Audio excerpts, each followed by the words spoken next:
Hi hello welcome back to my channel. இன்றைக்கி தோசையில் தொட்டுக்கிறதுக்கு நான் தக்காளி சட்னி மாதிரி பண்ண போகிறேன். எப்படி பண்ணுறேன்னு நீங்களும் பாருங்கள்.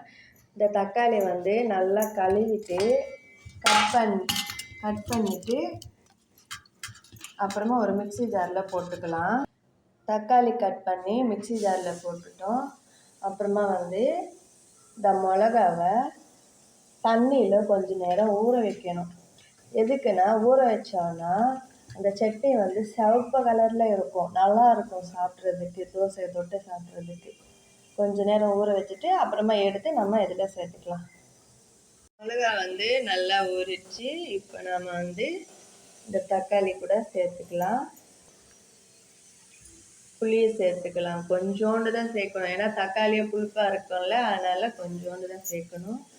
அப்புறமா ஒரு 5-6 பல் பூண்டு சேர்த்துக்கணும். உப்பு சேர்த்துக்கணும். உங்களுக்கு எவ்வளோ தேவையோ அவ்வளோ சேர்த்துக்கணும்.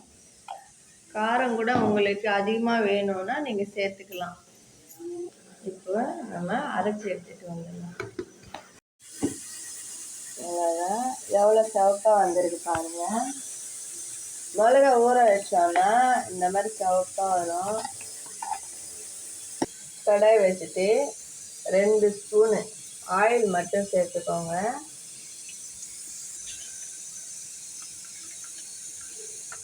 அப்புறமா கடுகு சேர்த்துக்கலாம்.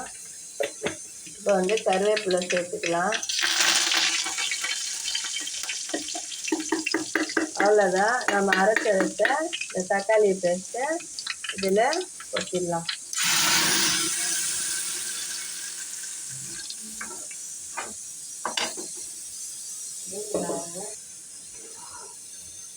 அவ்வளோதான். இதை நல்லா கொதிக்க விடணும்.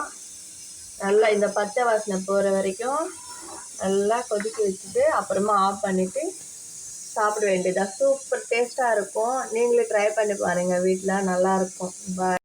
நம்மளோட சட்னி ரெடி. தோசை ஊற்றிட்டு தொட்டுட்டு சாப்பிட வேண்டியதுதான். அவ்வளோதான், முடிஞ்சிச்சு. அது எவ்வளோ சிவப்பாக இருக்குல்ல. செஞ்சு பாருங்கள் வீட்டில். பாய்.